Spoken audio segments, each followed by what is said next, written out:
Close your eyes. Breathe in smoke, cold dust, and damp wool. It is 1850, hours before dawn, and you are walking toward the mill gates with hundreds of others, women clutching shawls, men gripping lunch pails, children stumbling in the dark. The bell tolls 5 times.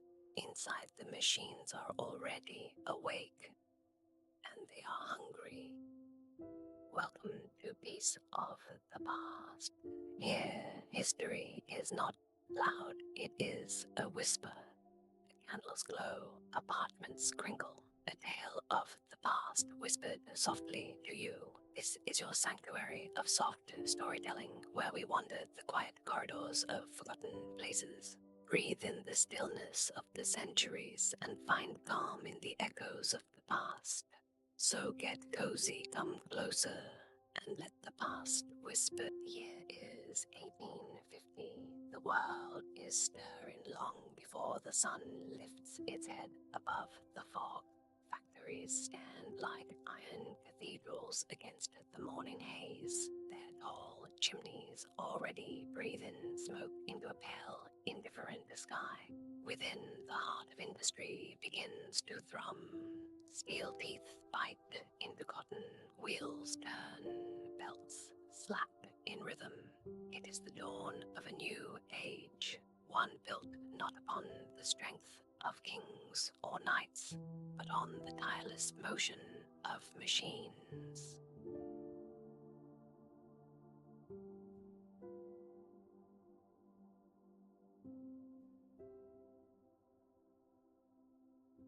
Moves to the pulse of steam. Locomotives shriek across the countryside, linking city to city with ribbons of steel. Inventors, brilliant, restless, soot-streaked, race to perfect spinning frames and engines that promise speed, profit, and power.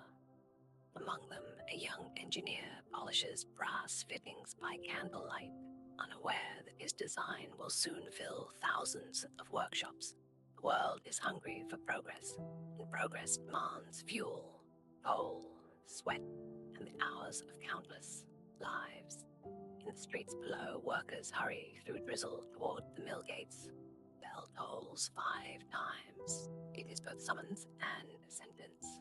Women wrap shawls tight around their shoulders. Men clutch tin lunch pails, and children stumble sleepily beside them, faces pale in the dim light. Inside the factory, warmth and noise swallow them whole. Air is thick with lint. Rows of spinning frames stretch like endless corridors. The overseer's boots echo between them. Hands move quickly, guiding thread through iron fingers.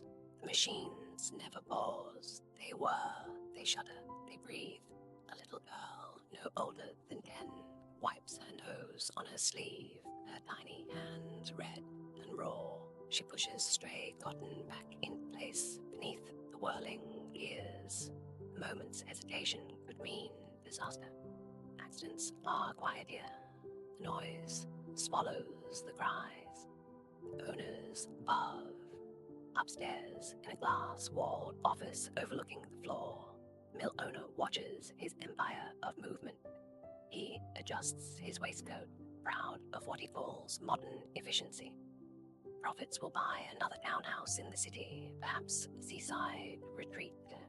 He tells himself he provides work, purpose, bread. Yet, below, the air is so dense with dust that the workers cough it into their sleep. At noon, the great bell rings again. Lunch is eaten on the floor. Bread, a sliver of cheese, a sip of weak tea. Then the machines roar back to life, louder somehow, hungrier. Outside, the sky darkens with smoke. The city expands across a new town. The rise overnight. The rows of brick houses huddled around factories like loyal servants. The streets are narrow, the walls damp, but to those arriving from countryside, they promise wages, perhaps even stability. Children play in alleys black with soot, tossing hoops made from bent iron. Mothers hang washing that never truly dries. Fathers drink cheap gin to ease lungs that burn from coal dust. The city grows fat on labor, each new chimney a symbol of progress and exhaustion entwined. In another part of town, an inventor tends his machine by candlelight. He listens to the gentle tick of gears and smiles, hearing in it the promise of endless production. He truly believes that these machines will free mankind from toil. Yet, freedom is a word easily caught in the spokes of ambition. He writes in his journal, "One day, machines shall lighten every burden. Men will have time to think, to learn, to dream outside." A cart rumbles past, carrying another load of coal toward the factories. The irony is lost in the night. The bell tolls again. It is midday, yet there is no pause in the rhythm.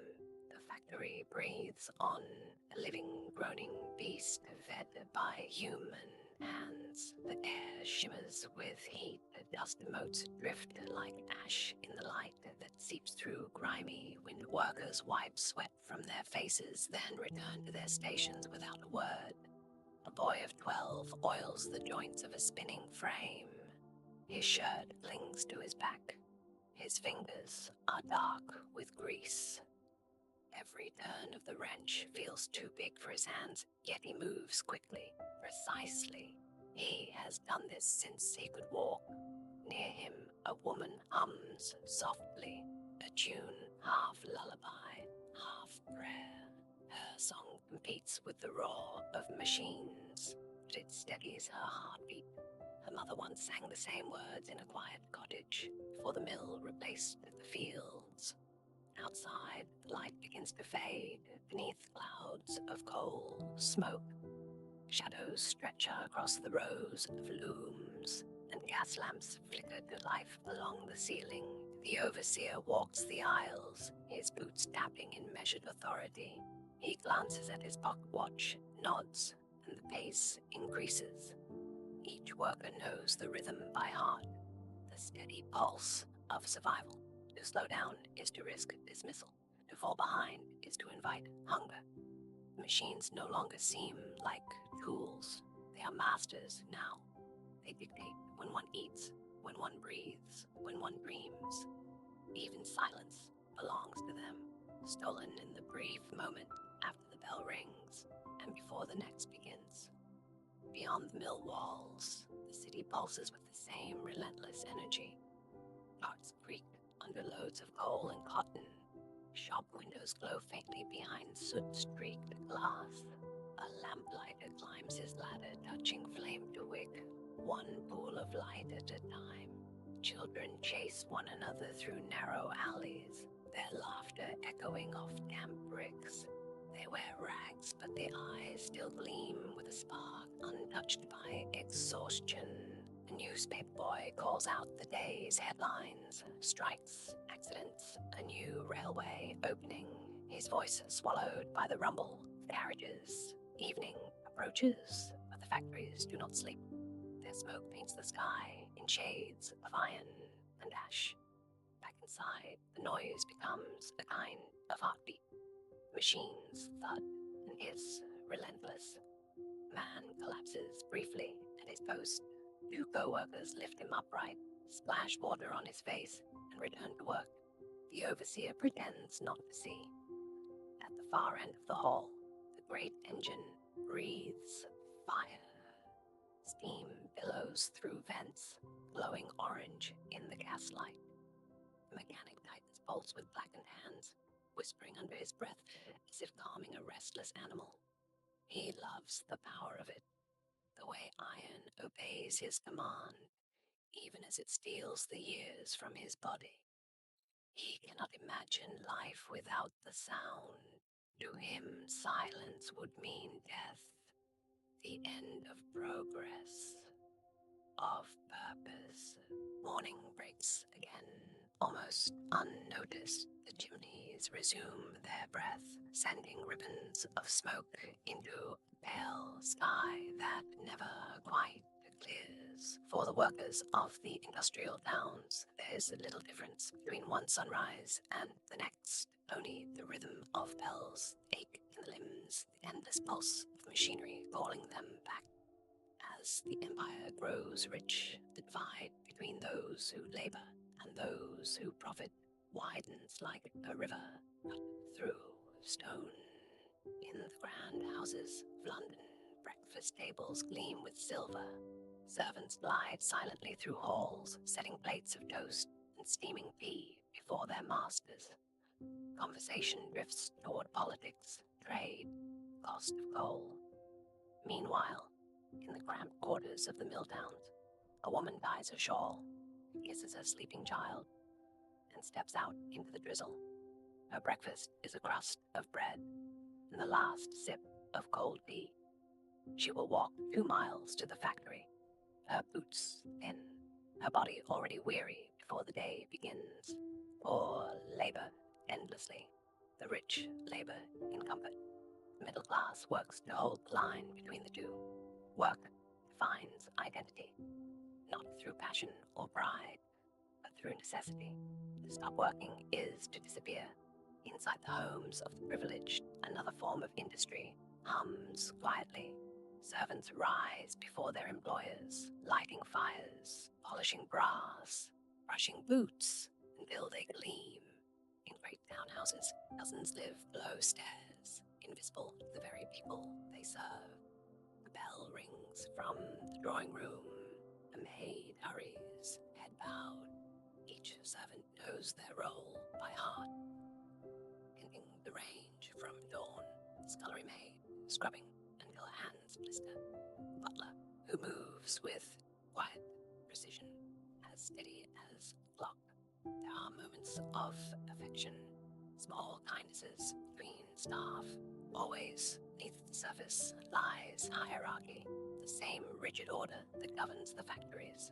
For those born into service, upward movement is rare, respectful, yes, but always beneath. Evenings end with a whispered sigh and a candle extinguished in the dark of the servants' quarters. Thank you for spending this quiet moment in history with me here at Piece of the Past. If you enjoyed your stay in the candlelight, please subscribe so the next story finds you. Until then, may your nights be calm and your dreams